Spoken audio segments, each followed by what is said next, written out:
বাংলা সাহিত্যের সবচেয়ে জনপ্রিয় লেখকদের একজন সমরেশ মজুমদার। তিনি ১৯৪২ সালে পশ্চিমবঙ্গে জন্মগ্রহণ করেন। ১৯৮২ সালে লাভ করেন আনন্দ পুরস্কার, ১৯৮৪ সালে লাভ করেন একাডেমি পুরস্কার। সমরেশ মজুমদারের উত্তরাধিকারী, কালবেলা, কালপুরুষ কিংবা গর্ভধারিণী উপন্যাস সকলের কাছে মধুর মতো লাগে। কিন্তু আজ আমি কথা বলবো হিরিবসত সোনার ফুল নিয়ে। হিরিবসন্ত সোনার ফুল একটি উপন্যাস নয়, একটি আবেগ, একটি ভালোবাসা।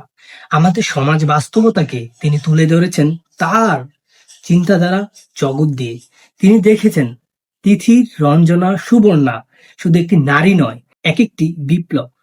সুবর্ণা কিংবা রঞ্জনা কিংবা তিথির কথা যদি আমি বলি, তারা সকলেই চায় সমাজে মাথা উঁচু করে দাঁড়াতে, সকলেই চায় কিছু করতে।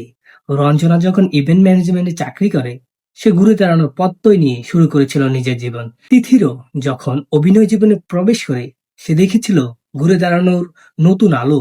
অভিনয়টা খারাপ কিছু তা কিন্তু নয়, অভিনয় থেকে ভালো কিছু হয়, সে ভালোটাই দেখিয়েছে তিথির। এই উপন্যাসের প্লট, চরিত্র কিংবা পরিবেশ কিংবা ক্লাইম্যাক্সের কথা যদি বলি, এক কথায় অনবদ্য।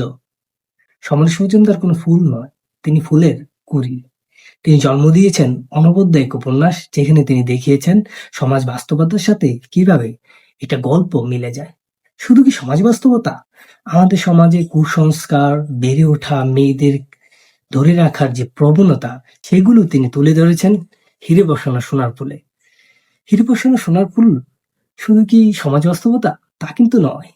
নারীদের বেড়ে ওঠা, তাদের চলাচল, তাদের জীবনের পরিপূর্ণতার এক অনবদ্য উপায়ন্তর হিরে বসানো সোনার ফুল। হিরে বসানো সোনার ফুল যদি আমি সংক্ষেপে বলি, তিথির অনার্স পাশ করার পরে টিউশনি শুরু করে। সে স্বাবলম্বী হতে চায়, সে বিয়ে করে চায় না অন্যের গানি টানতে। অন্যদিকে তার ভাইয়ের স্ত্রী রঞ্জনা ঘরোয়া পরিবেশে নিজেকে জীবনে অর্পিত করে দেয়, কিন্তু তাদের জীবন পাল্টে যায়। তিথি যখন তার বান্ধবী শোভনার সাথে দেখা করে, শোভনার অগ্রগতি ও জীবনে পথ চলা ভিন্নতা তিথিকে খুঁজে দেয় এক নতুন আলো। তিথিরও প্রবেশ করে সেখানে।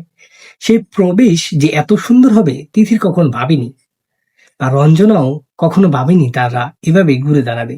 সমাজে পুরুষ কিন্তু সবকিছু নয়, নারীও অনেক কিছু করতে পারে। তাই সমরেশ মজুমদার দেখিয়েছেন হিরে বসানো সোনার ফুলে।